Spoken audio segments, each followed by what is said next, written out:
Good evening to all, and most welcome to the Faculty of Graduate Studies, University of Sri Jayewardenepura. I'm Dr. Asha Fernando, and I'm the Secretary of the Ethical Review Committee on Humanities and Social Sciences. And today, we organized a webinar for our faculty members as well for the PhD researchers. Before introduce our resource person, I would like to invite to Professor R.M.K. Ratnayaka. He's a professor of geography and he's the chairperson of the Ethical Review Committee of Humanities and Social Sciences to welcome the gathering and to say a few words about this our ethics committee. Thank you, Dr. Asha. Good evening, everyone. I think Dean here, us, Dean Graduate Faculty and Resource Person Professor Srikant Sarangi and Secretary Dr. Asha of the ERCHS, members of Ethical Review Committee in Humanities and Social Sciences, staff members and the graduate research students. I am happy to inform you that this is the first guest lecture we organize on the condition and contingencies of research ethics as awareness for committee members, staff members, and graduate research students. I take this opportunity to thank Professor Patmanal for giving this opportunity to arrange this lecture. I also thank Dr. Asha for your huge effort in organizing this event. In addition to that, I thank Professor Srikant for allocating your valuable time for us with your busy schedule. And also, finally, I thank you all for participating to this event because this is the first lecture we organize. I think it is not suitable to take more time to us because this is ethics. Therefore, I think Dr. Asha. Yes, let me introduce Professor Srikant. Professor Srikant, he has been a professor in humanities and medicine and director of the Danish Institute of Humanities and Medicine between 2013 and 2021 at the Aalborg University, Denmark, where he continued as an adjunct professor. Between 1993 and 2013, he was a professor in a language and communication and director of the Health Communication Research Center at the Cardiff University, United Kingdom, where he continued as an Emeritus Professor.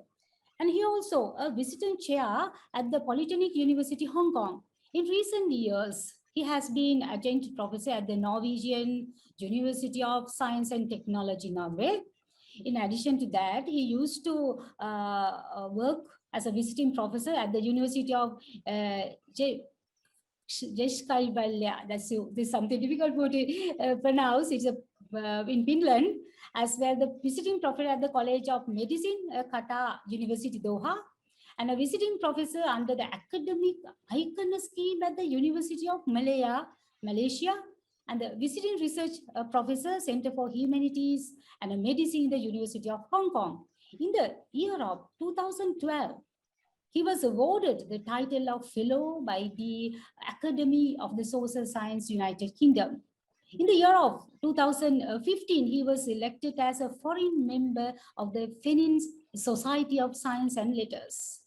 His research interests include institutional and professional discourse from applied linguistic perspectives, as an example, health, social welfare, bureaucracy, education, etc.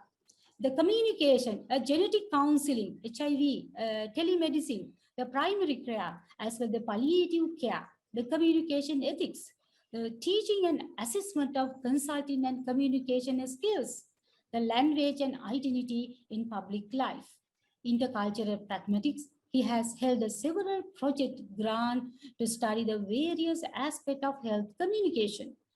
He is an author and editor of the 12 books, the guest editor of 9 journal special issues, and he has published more than 250 journal articles and book chapters in the leading journals.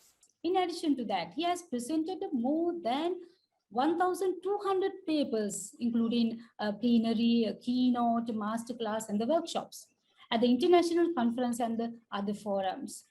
Since 1998, he's an editor of Text and Talk, that an interdisciplinary journal of language, discourse, and communication studies, as well as the founding editor since 2004 of both Communication and Medicine and Journal of Applied Linguistics and Professional Practice.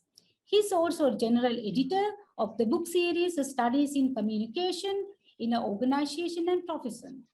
He served as an editorial board member for the other journals and a book series, and as a consulting advisor at a many national and international level. For the last 20 years, he has held the visiting academic attachment in many parts of the world, including Australia, Brazil, Canada, Denmark, Finland, France, Germany, Hong Kong, India, Iran, Italy, Malaysia, Nepal, Norway, Portugal, South Africa, Spain, Sweden, Switzerland, Tanzania, UK, and USA. But this is the first time he is going to talk to Sri Lankan academics. So now I would like to invite to Professor Srikant Sarangi to discuss today under the title of the conditions and contingencies of research ethics. Now the forum is open to you, sir. Thank you. Good afternoon from the UK and good evening to Colombo. I think it's right that this is my very first visit to Sri Lanka, although it is virtual rather than real. I'm just trying to check if you can see my screen. Can you see the screen? Yes, if you can just say yes or yes, sir, yes. Okay. Yes, sir. Let me make it full screen. Yeah. And is there a way I can drag the pictures to the corner so that it doesn't block my view? But before I get to the screen, I just want to thank Dr. Asha Fernando for arranging this, and most importantly for discovering me, that I exist. And I believe she found me a month or so ago at a different conference in Finland and then got in touch with me. So I am very much looking forward to this meeting and this talk. It's very exciting, partly because it's new to me, the Sri Lankan academic world, if you like, although it is a little challenging to talk to a group of strangers. I know nobody from the audience, but I gather it's a mixture of faculty and PhD students. So that will somehow make my talk a little bit more basic because I don't know where else to start, not knowing the backgrounds of you all. But not everything will be very basic. So maybe I'll say something a little bit more advanced, but we can discuss and you can ask questions later on.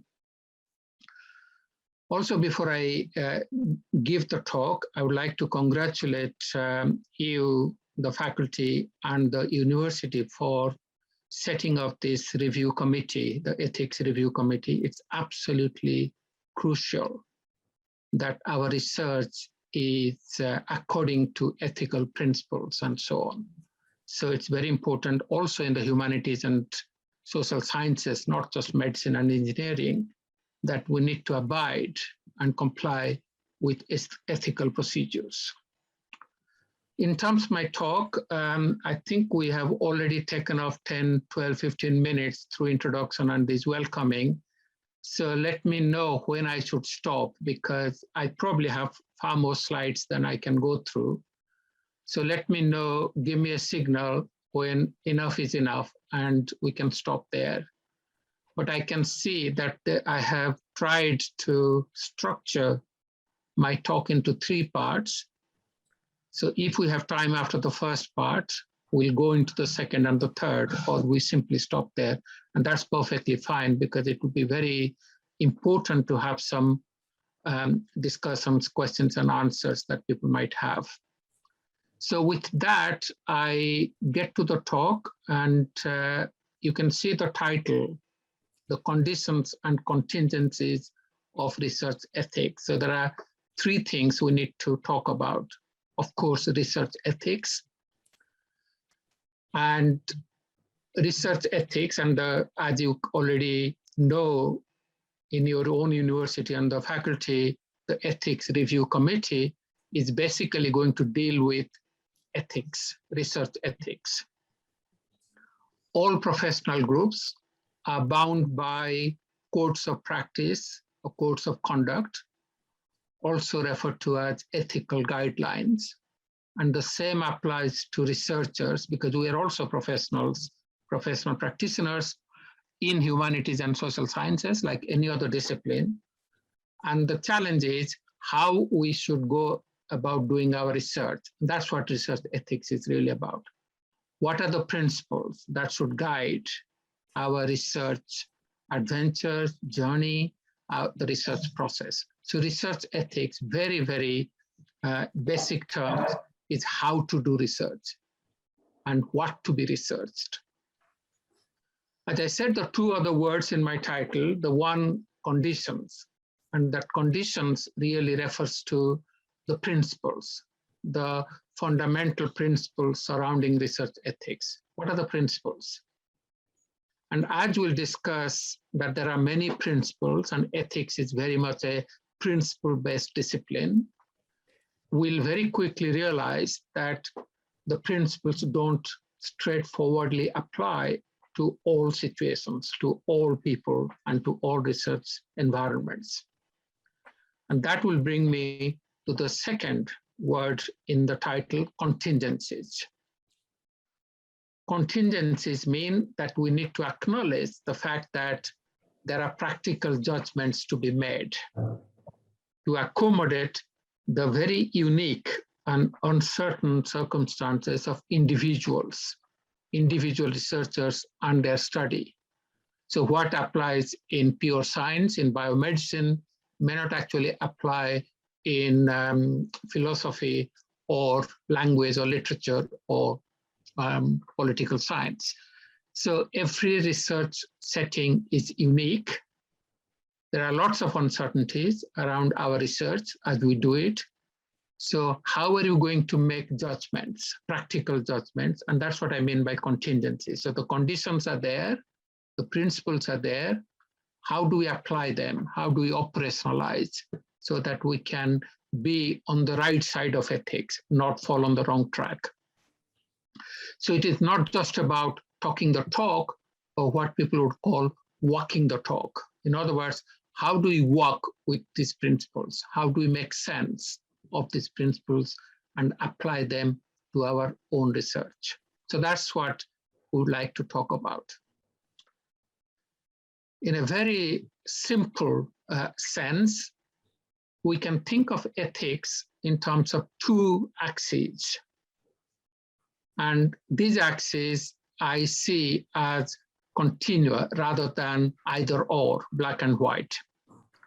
One axis is, you can call it from good to bad. So more good, less good, more bad, less bad. So it is a continuum of good and bad. Another axis that crisscrosses, that cuts across, you can call it the axis of right and wrong. So again, more right, less right, more wrong, less wrong, and so on. So when you see yourself, your work, your positioning as a researcher in this axis, where do you belong? Obviously, you will find that it is not very black and white, not very clear-cut. It's very gray and blurry. So this is why many people talk about ethical dilemmas, which cannot be solved. But you can minimize, you can address them, you can account for them, you can justify what you have done and why. Actually, there are no solutions to paradoxes and dilemmas.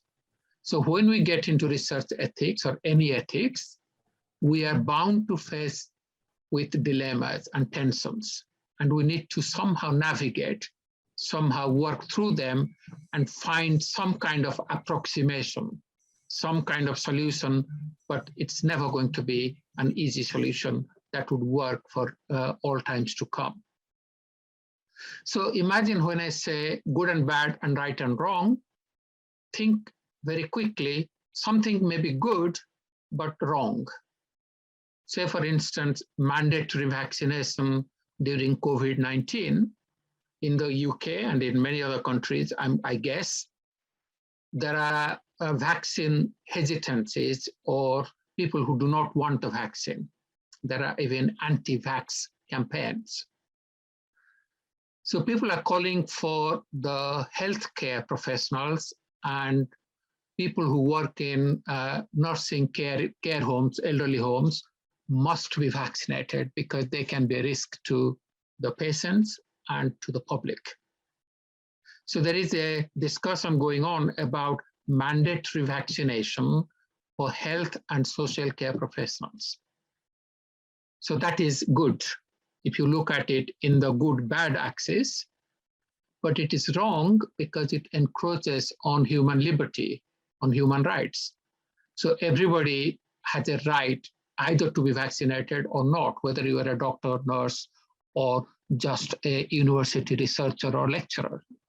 So you take away their human rights, you encroach into their liberty, and that's wrong.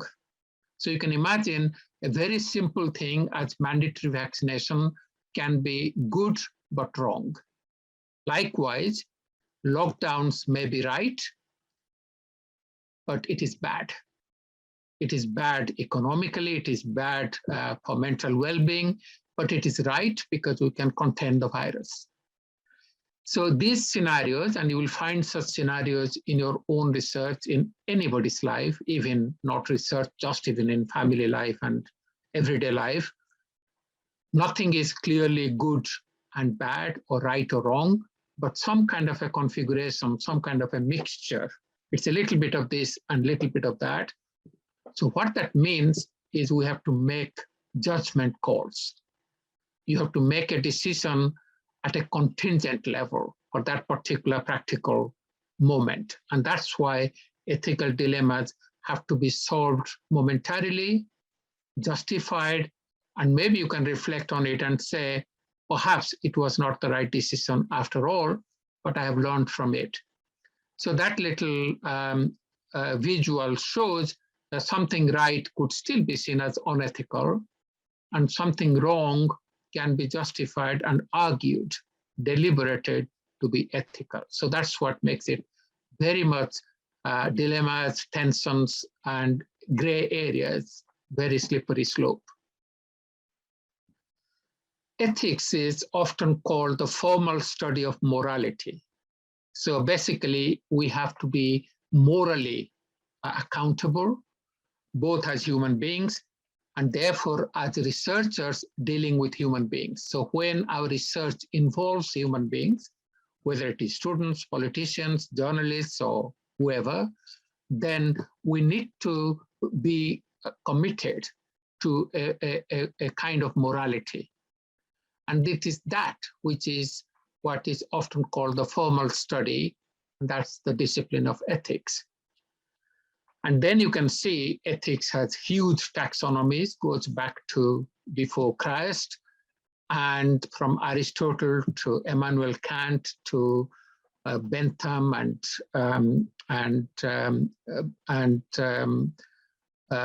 many other labels that we can think about, which is definitely not what I want to talk about. But the two that we want to talk about today is research ethics.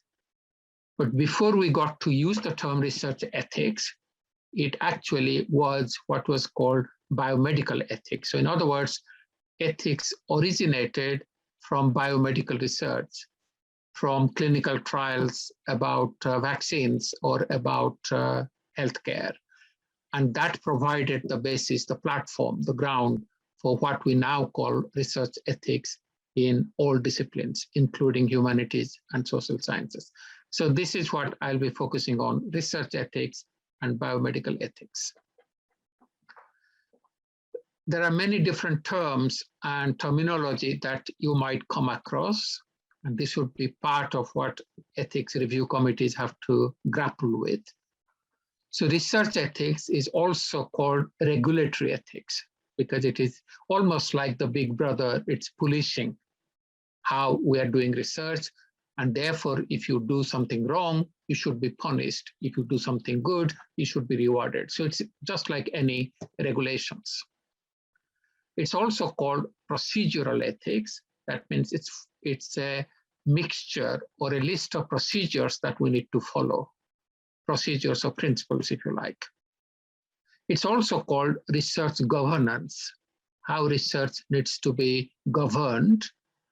And this is why institutions must have ethics committees, which will mandate what these principles or regulations are. And that would be partly what your ethics review committee has to begin with. That what are these regulations or the procedures that we can apply in the context of humanities and social sciences, in the context of Sri Lanka. Then you have to lay them out, some kind of a documentation, and then you have to police it, that people are following it, that you can show that the university is abiding and complying with these principles at the grassroots level.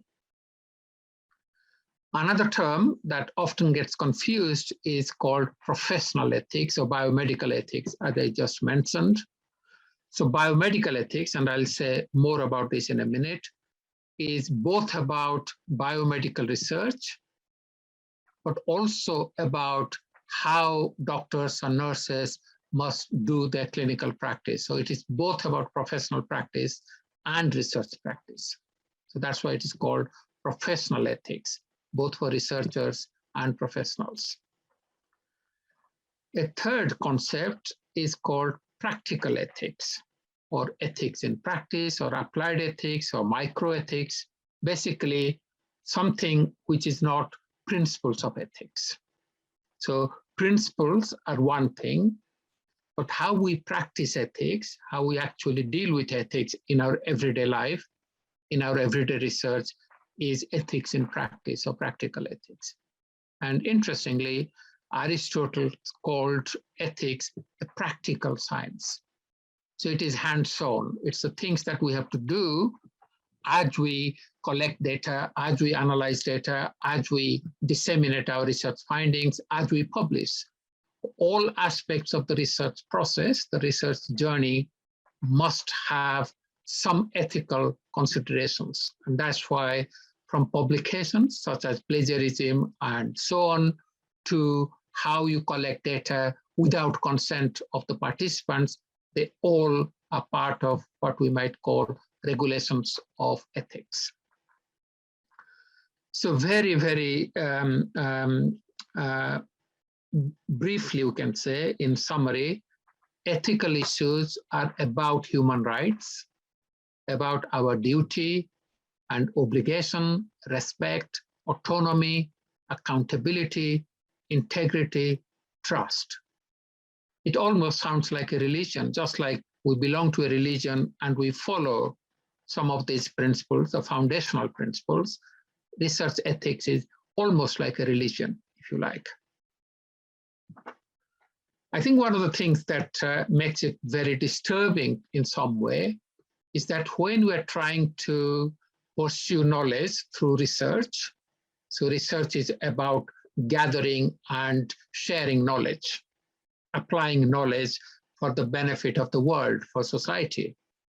So one might say we're on the high grounds as university researchers, so whatever we do is good for society. And that might become very problematic if that research, the search for knowledge and its application, does not follow proper ethical procedures. It's not subject to the ethics of research or research practice. So ethics is about what we should study and how we should study it. So we don't have the license, the liberty to study anything we like, collect data by forcing people at the end of a trigger or a rifle or something, or giving them rewards. We'll pay you so much money, so please sign this consent form. So all these issues might be good for pursuing knowledge and applying knowledge for social good, but they're not ethical. So you can imagine that there are always going to be tensions between doing research in pursuit of knowledge and doing that research or pursuing knowledge in ethically sensible, allowable, permissible ways. So that's the tension. If our work is non-theoretical, in other words, empirical, irrespective of which discipline we come from, whether it's biomedicine or history or political science, each empirical work is a form of descriptive ethics. In other words, when we describe what we find in our research, we choose to describe what we find in one particular way. It could have been described and interpreted in another way. And that's why it creates an ethical dilemma, because our approach, if it is very critical, then it gives us a very different perspective and findings than if it is non-critical. So every piece of work, every piece of empirical work is bound up with ethics. I think that's the basis from which we can start. It's worth remembering that research ethics is understood and operationalized very differently in different countries, and that's why I'm trying to draw attention to what might be okay in Sri Lanka or in Asia, might not be okay in the West, in the UK. So research ethics is operationalized, is practiced very differently in different countries, but more importantly for us, across different disciplines. So even within humanities and sciences, social sciences, the ethics, research ethics may not be followed in exactly the same way. And that would be one of the challenges for ethics committees, for approvals of ethics protocols and ethics applications.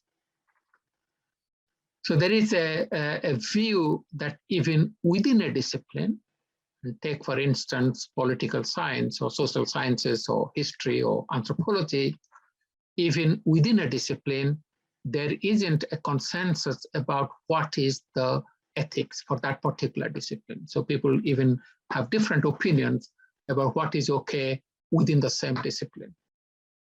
So although there are differences across countries, across disciplines, and within disciplines, the basic principles of ethics are not all that different.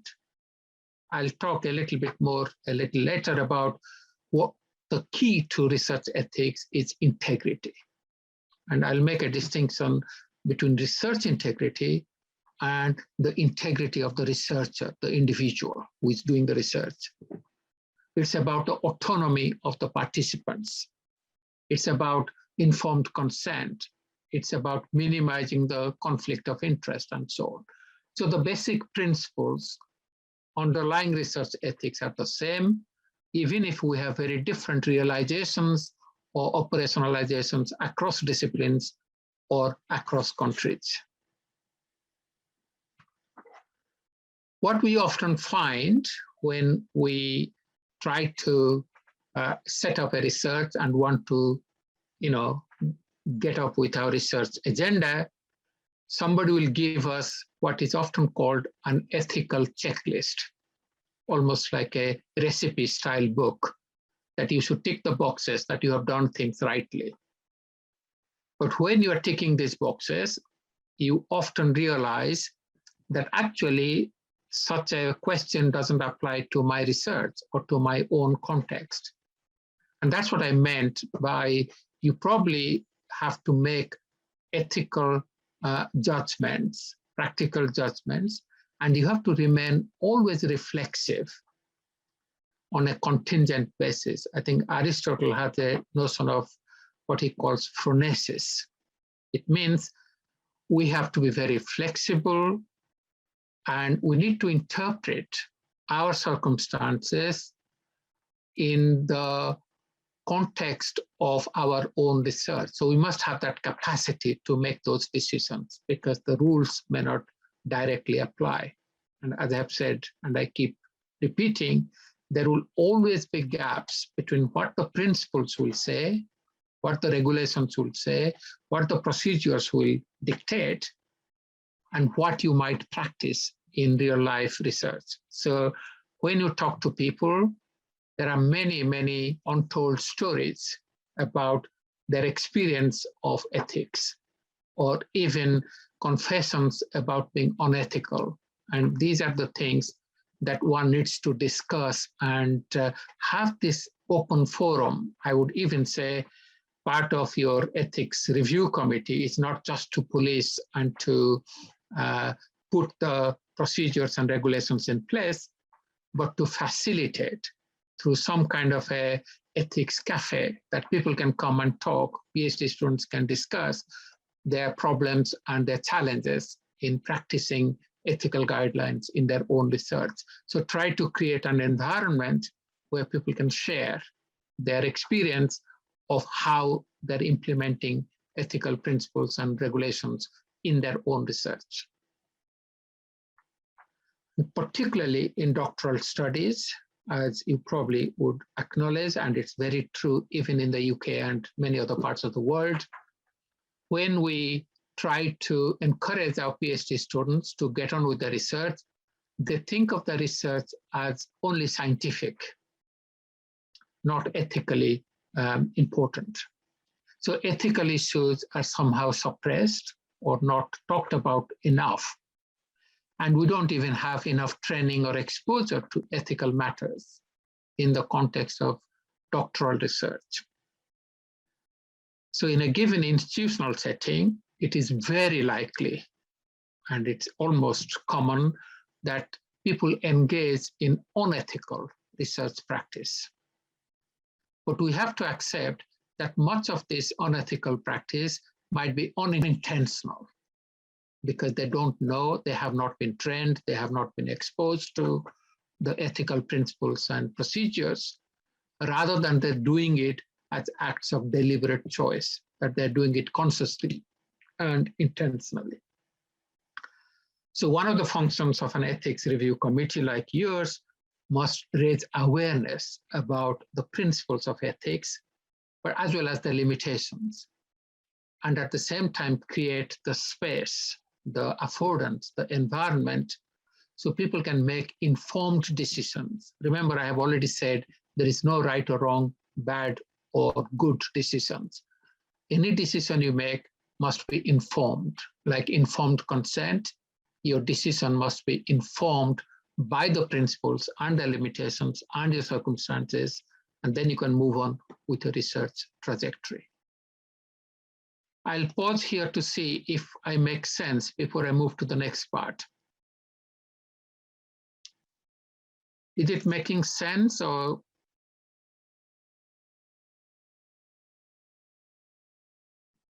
Yes, sir. Yes, sir. Yes, sir. Yes, sir. Exactly, sir. It is very clear. Yeah. For us. Okay. Are there any specific questions at this point before I move on? No, Sir, good. I just wanted to discuss on this matter. Actually, when I have been working in a medical college, I have included in the group of research ethics committee as a member. What we have done, any of the researchers wanted to do any kind of medical research, they used to present their paper in the committee, and they will be discussing whether it can be approved or not, based on the requirement, whether it is not any harm to the human being on the basis of the research which they are doing, then we will be trying to approve it on further steps like that. So is that the same manner which you are focusing on your presentation, Yes, or it's question. something different? Yeah, I think we can come back to these issues. Basically, I'm sure across the institution, there must be instances of good practice and they can be shared. So you don't have to start from the scratch when you move from one discipline to the other or one project to the other. So these ways of discussing, deliberating, and sharing some of the tensions and challenges people face, whether it's in medicine or in humanities and social sciences, will be part of what a review committee and ethics committee can do. And this is a way of having that institutional protocol and institutional framework, which would allow such discussions to happen. And that would be good to have. Okay, but we can come back to, and I just simply would ask people to make some questions or notes, and then we can come back to maybe if I have to move to this next part, let me go a little further, so there would be more questions, hopefully. Okay, so I just want to begin with a little bit of history of research ethics, and the history is very long, actually, almost 75 years to today, back in the 1947, and you could say this all started. The development of research ethics protocols. It all started with biomedical research and clinical sciences, medical sciences, where the participants are most vulnerable and can be exploited and have been exploited, history tells us. So in very basic terms, research ethics is about human rights, and in particular, how we protect our subjects or informants, our participants, and how we avoid doing harm to them. Because remember, research cannot be just uplifting and good, it can actually harm people, particularly in if people have psychiatric depressions and so on. Thinking of accessing them and interviewing them actually can be very damaging, and they can be even more depressed. So just like medical doctors take the oath that they will do no harm, or at least they will prescribe medications where the benefits outweigh the harms, the risks. Likewise, we as researchers need to take a similar position, a similar commitment, that our research is doing more good than harm.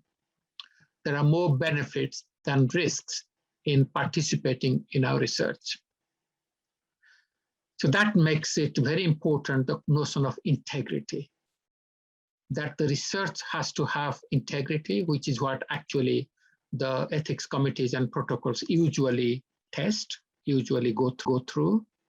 But I'm also going to talk about the integrity of the researcher, which is very important, particularly in qualitative research, particularly in humanities and social sciences. As I said, the history goes back to 1947, which is called the Nuremberg Code. And this is the most recognized document which provides guidelines for how to do experiments on human beings. And this came about as a direct consequence of the Nazi regime's extreme and blatant violation of basic human rights and autonomous decision-making. So people were really gagged, if you like, or were misguided, and they were simply being experimented on for drugs and genetic conditions or disorders without their awareness or their knowledge. So it is that kind of research which had to be stopped, which had to be prevented or declared unlawful and illegitimate. So if you go into this code, the very first statement is about informed consent, that the human subject, the participant, must voluntarily give consent. They should not be forced or threatened or in any way coerced to give consent, either with rewards or with threats. So getting informed consent becomes the very hub, the center, the primacy of the ethical code. You can call it almost the gold standard. After a few years, in 1960s, we came across now what is called the Declaration of Helsinki, which is yet another seminal framework, a frame of reference for the ethical conduct of research, particularly in the field of medicine. And the World Medical Association ratifies this every other year regularly since 1964. So that's another document that becomes almost like a Bible for research ethics across all disciplines. The third one, which is also mentioned very, very much, is called the Belmont Report in the US. And it identifies three core principles: respect for persons, beneficence, meaning benefits, doing good, and justice, meaning social justice, that whatever we are doing is for the common good. It's a kind of a sense of communitarian ethics, that we are doing what we are doing for the good of society, for the good of humanity. And it is that which needs to be part of our ethical conduct, our ethical self. I said I would come back to biomedical ethics because that is the basic guideline for what we want to do with ethics committees and ethics protocols in our disciplines. It's based on 4 principles, often called the Georgetown Mantra. This is the 2 people, Beauchamp and Childress, who worked in Georgetown University in US, and they published this book, which is probably the most referenced book in terms of research ethics. Although it is about biomedicine, it applies to all disciplines. And the core principles, as we have already discussed, is autonomy, or respect for individuals, that they can make their own decisions to participate or not participate, to accept a therapeutic intervention or not accept. So whether we're talking about patients in clinics or participants in our research, we must respect their autonomy. So autonomy as a fundamental human right. Non-maleficence simply means we are obliged to avoid doing harm to people, to our participants. So in many ethics protocols, it will always be required that after you have interviewed people who are very susceptible, who are very unstable in their mind, must be debriefed, not by the researcher, but by a psychotherapist or by a counselor, so they get over that stress that the research might have caused or might have brought about. So all these things can be negotiated and discussed, but the principle is we are obliged to avoid causing harm. And the other side of the coin is, while we are avoiding causing harm, we must make sure that we are benefiting, that people benefit from our research. If there are risks, then the risks must be outweighed by the benefits. So there should be more benefits than risks. And nowadays, people talk about risks versus risks, like any medication is bound to have side effects. But when we think of the side effects, which are risks, we still have to say those risks are very minor or negligible compared to what you can get. A bit like the vaccination in the current climate, that it will have some side effects, but the benefits of the vaccination outweighs the side effects or the risks, the negligible risks. And the final principle is justice, that we should not only be oriented to the individuals causing benefits of less harms and autonomy, but we should also make sure that our research and our contribution also is towards fairness and social justice, that it is helping the society as a whole. So what is good for one country, like testing regimes or vaccine regimes or lockdowns, it has to be weighed up in the context of a particular society or societal justice. So that's also part of ethics, or the core principles of ethics.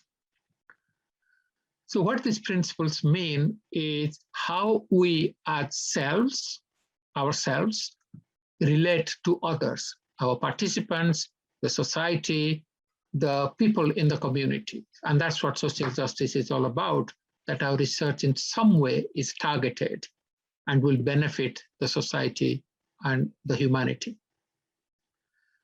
What biomedical ethics does is tries to conflate or to bring together research ethics, how biomedical research should be conducted, with professional ethics, how clinicians should practice medicine.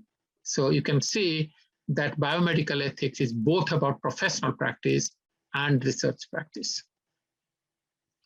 Of course, there are many limitations to any principles-based approach, and these have been acknowledged, partly by saying that there is no way that ethical decision-making can be done automatically by applying the principles, and it will give you an answer.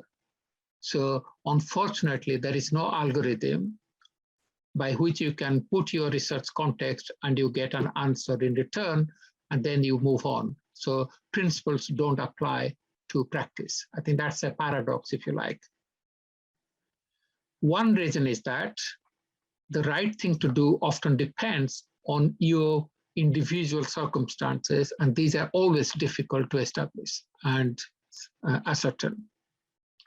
Another reason why the principles don't apply and don't give you easy solutions is because they are always in conflict. So what might be in the social, societal benefit could intervene or contravene the individual autonomy. So if you deny a particular treatment to somebody because that money is better spent through vaccination or something else, then you are not allowing the autonomy to the individual. So similarly, beneficence and maleficence sometimes can also be in conflict. So the principles themselves are conflicting with one another, or with other values like religion and so on. So the principles are very abstract, they're overlapping, and we realize that our own context, whether it is professional or research practice, is far more nuanced and far more muddy, far more slippery, and that is why the contingencies are important. People go, now coming to some practicalities, people go to the NIH, the National Institutes of Health in the US, and these are the 7 principles that are listed that should guide our ethical research conduct. Social and clinical value, so you can apply these things to your own setting. So whether our research has any social purpose, even if it is not clinical or biomedical, that it should be valid in terms of scientific research, that we select participants in a fair and just way. We always have to weigh up the risk and benefit, as I've already said. Our research has to be peer reviewed independently, so all research should be evaluated in some way. The research must only proceed after obtaining informed consent, and we must have respect for our participants, for our subjects. So these are the very key principles that derive from the core principles or the things I have already mentioned before.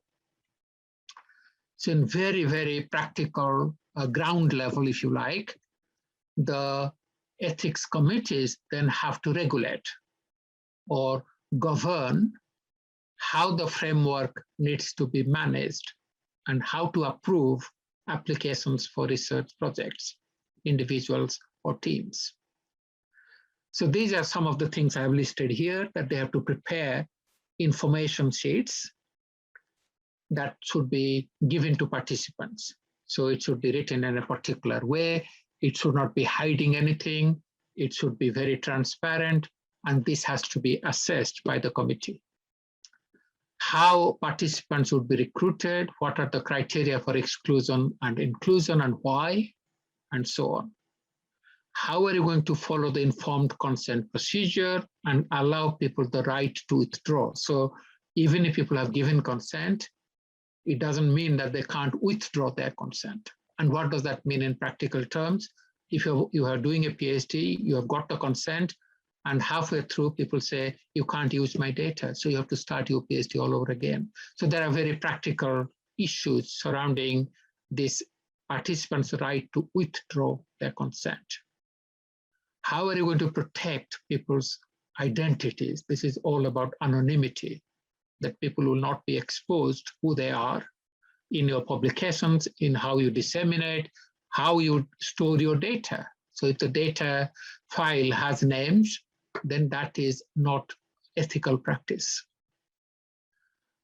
What are the policies surrounding data sharing or accessing data in pure sciences or applied sciences? And how are you going to disseminate your research in journals, in public forum, in media, and so on, and what is ethically permissible and what is not? So ethics committee is not just about the collection of data or the beginning of research, but as you can see, it goes all the way to the end of research, how you disseminate your findings. That's also part of the ethics committee remit, if you like. So this is why we have research ethics committees at universities, in health and social care institutions, even in business sector as well, banks and corporate agencies, multinational companies, and so on, to oversee these ethical protocols. And that's the protocols would include the codes of ethical conduct. And we don't have to start from the beginning. If you belong to a particular discipline, you can see, and I've just listed a few just for illustration. Every disciplinary association like sociology, psychology, linguistics, anthropology, they all have their own codes of conduct, research conduct, and you can get into that and try to see what is already there and adapt them to your own institutional, cultural, societal setting. So every discipline nowadays, those who have associations also publish and rectify and modify their codes of ethical conduct. In Europe, this is called Gdpr, General Data Protection Regulation. It is very, very strict. So this came about 3 years ago in 2018, and every aspect of our research has to comply. What data we can save in our computers, in our laptops, even in a disk or in a pen drive. So for instance, certain hospital data I have to deal with, I cannot get it through a pen drive. So they have to give me a computer which is password protected, and I have to return the computer after I have seen the data, even if the data has already been fully anonymized. So there are very strict regulations about how we can protect people's identity and details, so they do not go beyond the research project. And this issue of data protection is not just about research in academic institutions, it's actually about all aspects of life, even what we do with our emails and what we do with our downloads and so on. With regard to academia, there are two words you hear very often these days. One is called responsible science, and the other is open science. Responsible science, as you can imagine, simply means that we need to be responsible, accountable. We must have integrity. We must be transparent. We must not have any conflict of interest, that we're doing the research to get a promotion.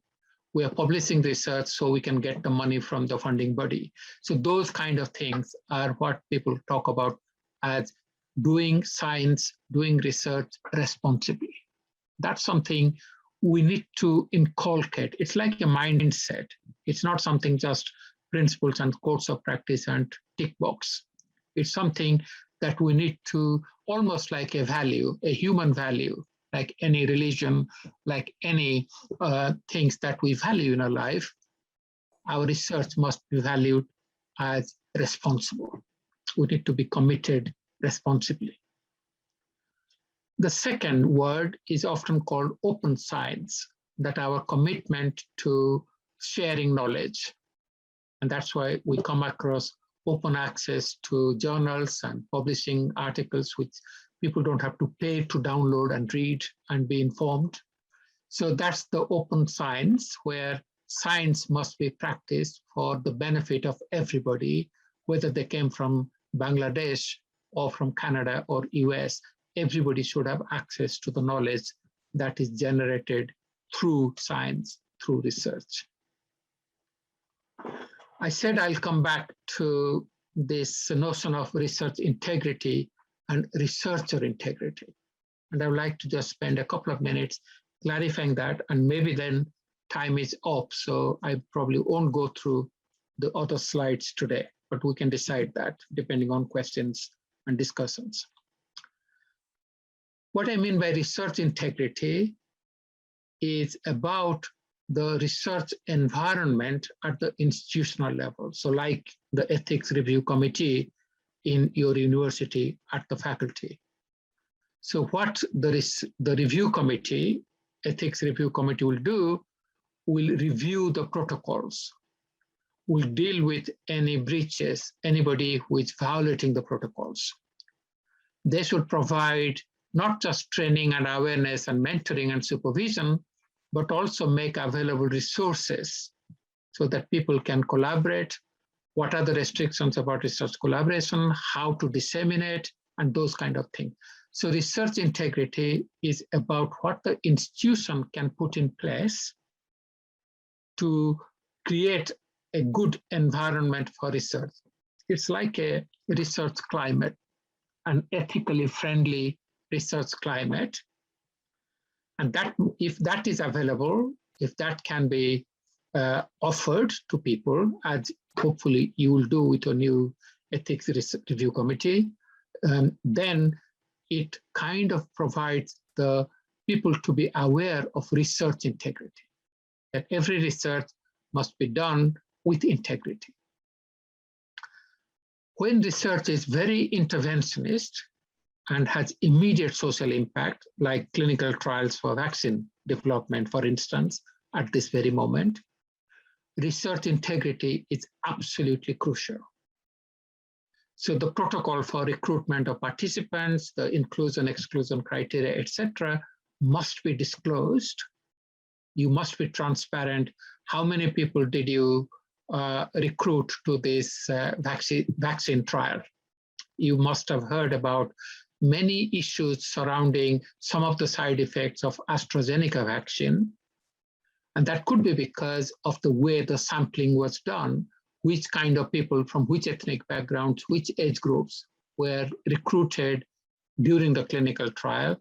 Therefore, the results might be very different when people are vaccinated who were not included in the participants, in the recruitment of participants.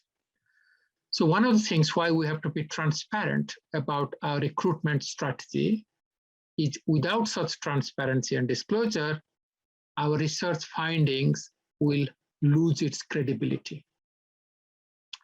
But what happens in biomedicine and biomedical research, human genome research, stem cell research, and so on, is there is a competition in science for being there first, getting there first. And when people are competing to be there first, and science is all about being there first, then integrity, research integrity might be compromised. In fact, it does get compromised because one of the things, very striking things about biomedical research as it is peer-reviewed published articles show, lots of articles are retracted, are withdrawn because after they were published, they are found to be unethically conducted. So a lot of research is retracted even after being peer-reviewed and being published. In many quantitative studies, surveys, and so on, there are robust protocols to minimize the influence of the researcher because it's meant to be objective, it's meant to be generalizable, so research integrity is paramount. But of course, there are breaches and violations. in the context of humanities and social scientific research, particularly qualitative research, which is not entirely interventionist or has no immediate or too much societal impact, then research integrity is relevant to make our findings credible. So we all have to follow research integrity. But what I want to add here is we also need to have researcher integrity, our own integrity, because much qualitative study is very subjective, it's very interpretive. And therefore, how we engage with data collection, how we interpret, they all become very biased, very subjective. So our integrity as researchers then becomes very important with regard to collecting and interpreting the qualitative data and how we disseminate our findings. So my final slide, which I think we might have to talk again another time, another year, is research ethics can be broken down to at least 4 components, 4 dimensions, and each one deserves to be discussed fully and in a more holistic unpacking what is done at these levels. The first one is ethics of access. So how we access people, data, and recruit participants, and so on. And what are the paradoxes in how we collect data? The second one, and these are all more important in qualitative studies, the ethics of participation and the paradox of participation. In other words, how we do research interviews, focus groups, questionnaires, and so on. How do we as researchers participate when we are eliciting data? And what does that mean for our research and our findings? Because the way we ask questions in interviews or focus groups might already preempt our findings and what we're going to see. The third dimension is how do we interpret the ethics of interpretation? And what are the paradoxes with that? Because we might look at the data in one way. My colleague in the other office might have a different way of looking at the same data. So we come up with completely different findings. So is it ethical to disseminate 2 different findings from the same set of data? So what are the ethical issues around that? And finally, the ethics of dissemination or intervention. We all want not only to disseminate our research in academic journals and peer-reviewed journals, but we also want to give something back to society and to the participants. We want to intervene in some way. So even if our research is very rigorous, the paradox is the more rigorous the research is, the less practically relevant it might be for society and for community and for the participants. So these are the 4 different dimensions that need to be looked at far more closely, more in depth, both within PhD research and postdoctoral research, but also more generally as we conduct our research in humanities and social sciences. But I must say immediately that, of course, there are overlaps between all these dimensions, and they will apply very differently to qualitative and quantitative research. So some of the things that we need to open up for discussions in the future. So how about me stopping here in terms for the sake of time? Yeah, I would like to ask from the participant, would you like to talk another 2 or 3 slides, or would you like to stop the presentation and go for the discussion? Yeah. Whatever you decide, it's up to you. Yeah, that's what I thought to talk with the participant, because almost 60 participants are there. So can you enter the chat box? Yeah, the Margaret Francis, she's mentioning that please continue. Perhaps they might got very interested. Yeah, please go on. So there are certain messages in the chat box. They have dropped to continue, sir. If That's not a That's not a very good message to me. Yeah, then we will do like this because perhaps with my with the Faculty of Graduate Studies, I can arrange another program. Okay, I think since people say I have to continue, I think I have one more slide I can show. Okay, sir. Okay, sir. And then I was actually going to give you a choice of, if I have to continue, there are two different choices, but you can decide. I am okay with whatever the majority wants. This is democracy. I mentioned that most of what we talk about within research ethics is about access, participation, anonymizing the data, protecting confidentiality, disseminating findings. We don't talk so much about how we interpret our data. And this is what I call the ethics of interpretation. And what Daniel Dennett, one of the philosophers, calls the ethics of science. So even when we think about getting our participants to give informed consent, we produce a consent form in writing, and they need to sign. According to Dennett, when we try to give a consent form, they cannot give informed consent until we interpret, or they interpret, what is it that they're consenting to or consenting about.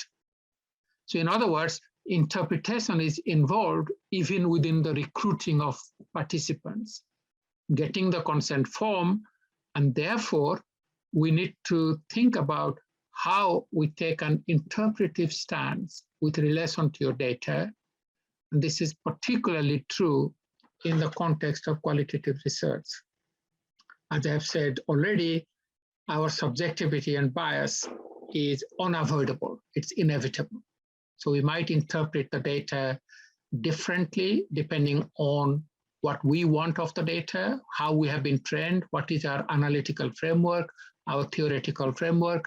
So that might guide us to interpret the data in a particular way, and it would blind us to looking at the data in alternative ways. And a very famous sentence is, one way of seeing is not seeing it another way. So we are blinded by the way we interpret our data. So this is where I was going to give you the option, but I don't think we'll have time either to explore those, but maybe another time.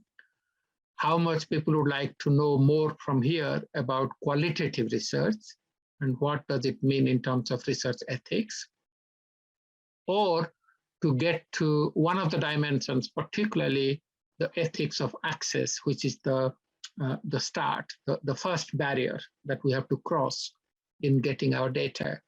And these might have very different meanings or different relevance or significance depending on where you are in your research, whether you are a PhD student, whether you are a qualitative or quantitative researcher, and so on.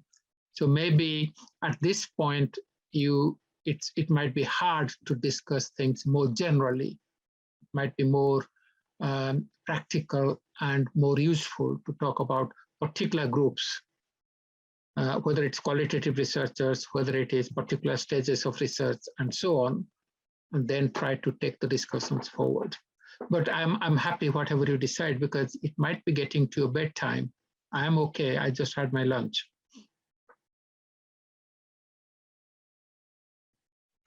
But there might be questions and comments which would be probably worth having some space for, so I get some feedback and I know that people have benefited. I have not caused any harm to anybody.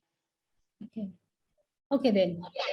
The forum is open for the questions, and for the participant, I would like to give a message, because the ERC, Ethical Review Committee, Humanities and Social Sciences, Postgraduate Studies, University of Jayewardenepura, will hope to continuously organize this sort of program in the future. So I will invite, and we can discuss the further thing in a future program itself.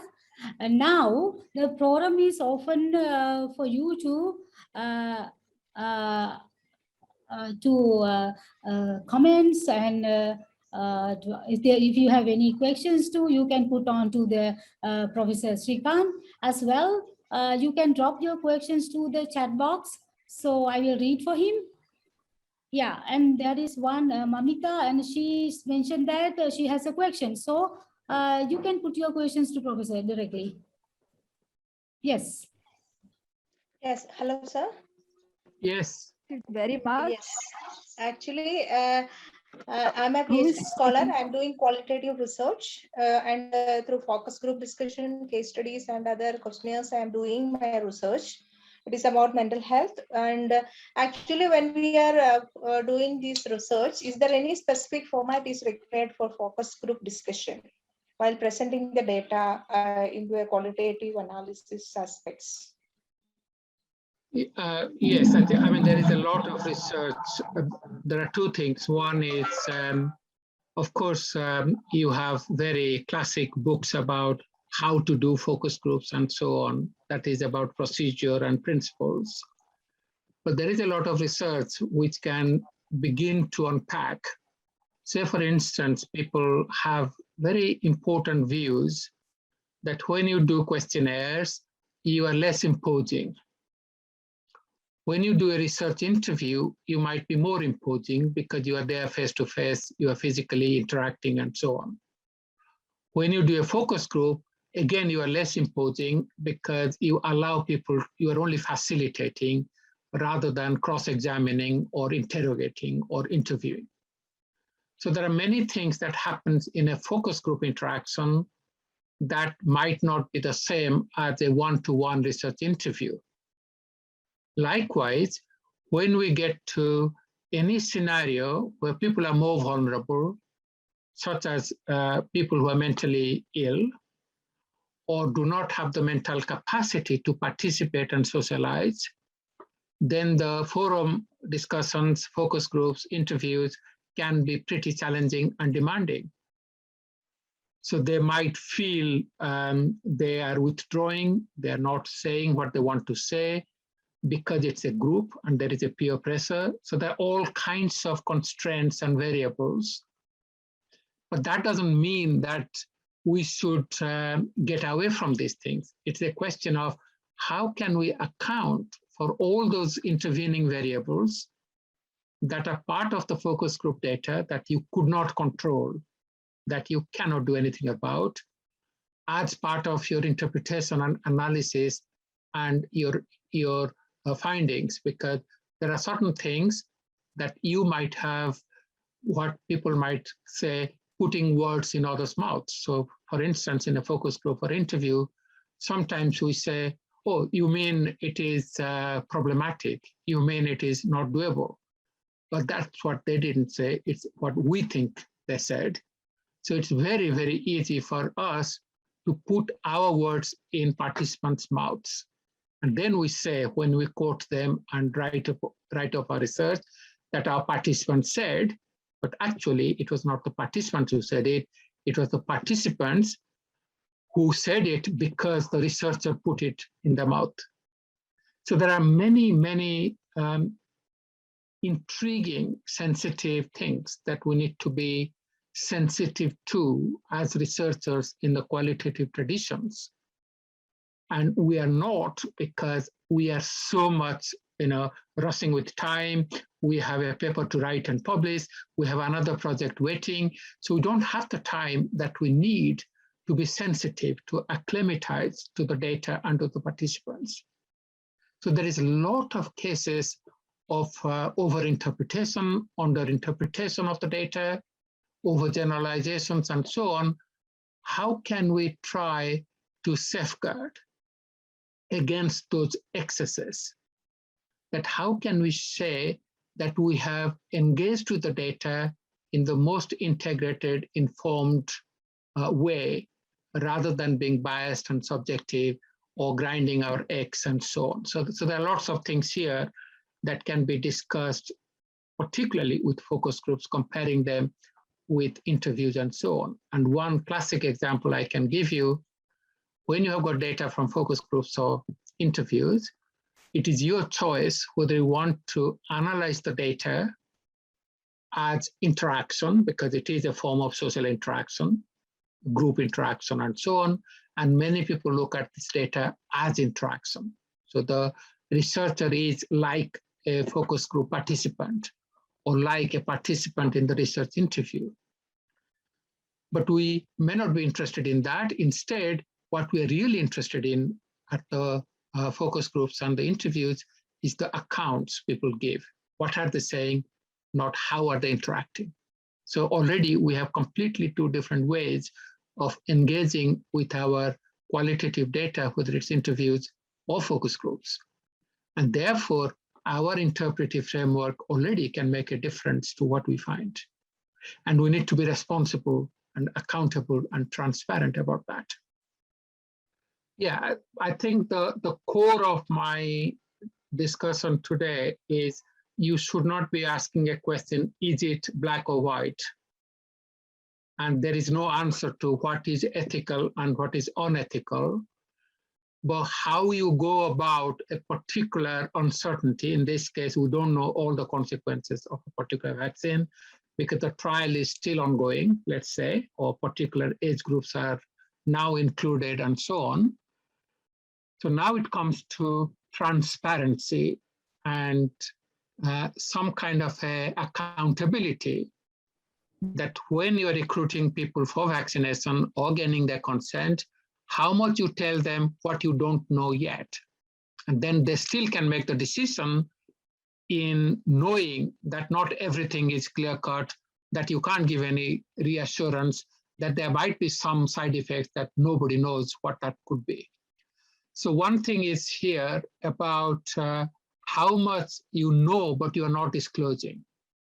So if you don't know what might be the full consequences, then you need to disclose. I think that's what is important, rather than can we go ahead or not. And the reason why you are going ahead with the vaccination without knowing the whole full picture is because in the scientific view, and for whatever reasons, peer reviews and assessments and so on, even without knowing all the potential consequences, it is still more beneficial than harmful.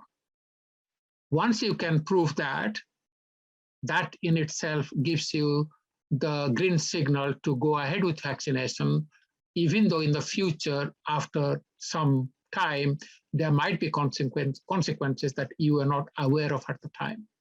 So it is therefore a contingency decision that you have to make, but transparency has to be at the core of it. Does that make sense? So it is not either or, but how much information do we want to share with our participants before we intervene? And let me give you just one concrete example of one of my own PhD students some years ago.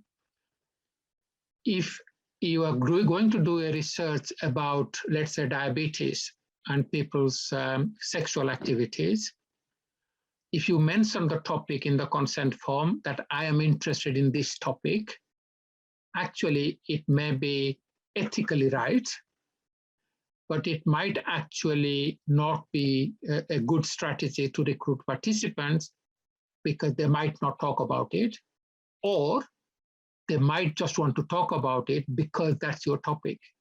So in one way or another, you have influenced clinical practice.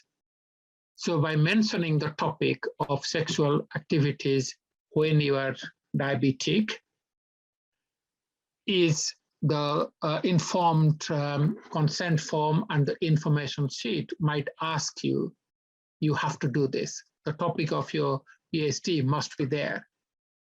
But if you mention the topic in very specific terms, it might preempt what you want to find, because people usually don't talk about sexual activities, but now they will because you are researching or because that's the topic of your research.